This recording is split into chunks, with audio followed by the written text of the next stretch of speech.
Professor Haymet, welcome to the programme. Hello, Sarah. Nice to be back on 7:30. After a little gap. Now, just for everyone to get to know you a little bit in this new position you've got, what made you become a scientist in the first place? Oh, really, my grandmother, Lucy, who did a master's degree in science way back in Western Australia. And, when time came to decide, everyone wanted me to do medicine or law or something like that. But I thought science is what I wanted to do. Now, let me ask you about AI, not just because it's in the news today, but of course it's going, it is already and will impact every realm of science. But on the today question, on the emergence of a new, apparently cheaper form of creating AI models from China, does the arrival of a cheaper model mean that we're going to see a proliferation of similar models around the world? And what would that mean for Australia? Well, I think it's great for Australia. And let me say, as you flagged, this may not be the last invention. I mean, I think the key was a few months ago, someone in America said America's 4 years ahead. For the scientists and engineers I know, that meant they went and got another cup of coffee and stayed up all night working harder on their own project. And so obviously the great team of young scientists and engineers in China have done well, but equally they're going to be teams in Israel and Germany and the UK and all over the world that are trying to make their own breakthrough. I think what's good for Australia is that we get to pick. And, there are obviously dangers associated with getting software from some countries, but the more there is to choose from, the cheaper they'll be and the, better choice we can make. It's also going to have implications, of course, for energy around the globe, but also in Australia. But in terms of your new position, clearly, decisions that are going to be made in politics on the energy mix are amongst the sharpest political debates in this country. And given the competing possibilities that we have here with renewables, with fusion energy, with nuclear energy, fossil fuels, how do you, as the chief scientist, keep politicians' decisions grounded in science? Well, I have respect for politicians. I think they have a very tough job, but that's not my job. My job is to give advice to government, and energy is going to obviously be one of the most important ones.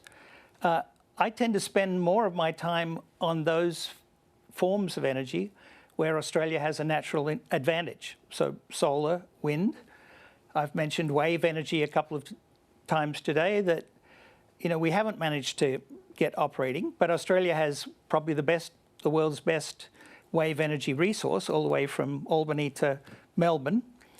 And maybe one of our young inventors is going to really solve that wave energy problem.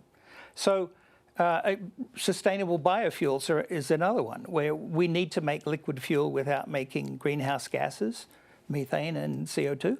Australia has a natural advantage in that we can scale up our production of those fuels when it becomes economically advisable to do so. So those are the ones that I tend to focus on. I'm a curious person, as the Minister said today, so I follow very closely what happens in fusion and fission reactors. As I've said, I used to live 40 miles south of the San Onofre nuclear reactor in California.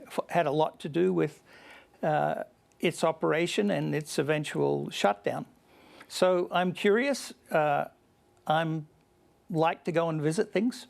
So as soon as we get a chance to have a look at some of these new forms of energy, waves, fission, fusion, I'll be out there checking it out. As things stand at the moment, do you think that the facts support the immediate development of nuclear power in Australia? Oh, look, I'm a big fan of the CSIRO report. I worked for CSIRO, and I think I'm still incredibly impressed by the way in which CSIRO goes about writing these reports. They have incredibly rigorous review mechanisms, which I was able to see firsthand in a way that even the other institutes that I've worked for, probably even as famous as CSIRO, didn't have that level of rigor. So I don't know of any mistakes in that report. As I've said before, if you know of any, please let me know and let CSIRO know.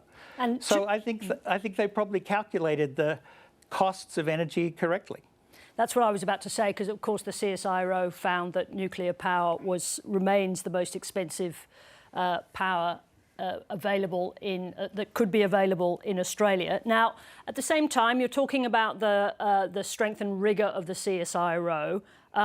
You believe that the CSIRO is equipped to make those judgments, because when that particular report, the GenCost report, came out about the potential for nuclear power in Australia, the CSIRO was criticised by the opposition for its really suggesting they didn't have the capacity to make those judgments that it had made. Do you think the CSIRO does have the capacity to make correct calls on the viability of energy, in particular nuclear energy in Australia? I do. I think CSIRO has staffed up its economists over the 20 years that I know the organisation. I think we need to have a discussion about energy, and you know, my goal is to make it a polite and respectful discussion. If people want to criticise any of the reports, I think they should do it on a factual basis. You know, say CSIRO got it wrong on page 16, paragraph 2. You know, not just badmouth people by saying they're incompetent or not in their field. I think we in the science business are very specific about how we have disagreements, and they're based on whether or not the facts cited in the report are true or not. And what about on the government side, in relation to their renewable energy targets in particular? Do you think that the facts find that those targets are realistic and can be met? Well, the great thing about not being in government is that governments make targets. Scientists like me have to try and provide the tools for meeting those targets. What I do know is that we're not reducing our output of greenhouse gases fast enough. We're nowhere near close enough to stay underneath 1.5 degrees of warming. And in fact, last year in the Northern Hemisphere, we emitted more CO2 than ever. And the rate at which it was growing was faster than any of the other 67 years that my former institution, Scripps, has been measuring CO2. So at least in the Northern Hemisphere, things are still heading in the wrong direction, and they're heading faster in the wrong direction. So, Sarah, you and I have to live long enough to see that curve of CO2, the Keeling curve, turn over, flatten out, and eventually start to come down.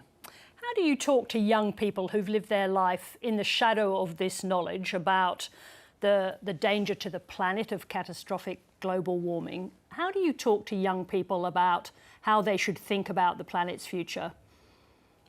Well, I'm tremendously impressed with young people at the moment. I find them to be curious, switched on, amazingly lacking in judgment of the mess that my generation has left for them.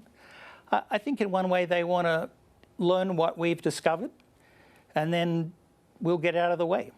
So, you know, in my last job as chair of the Antarctic Science Foundation, I had the pleasure of raising money to keep young PhD students doing their PhDs after COVID. So they'd run out the clock on their PhD stipends, and our donors were generous enough to let many of those 33 separate fellowships continue their PhD into another 1 or 2 years.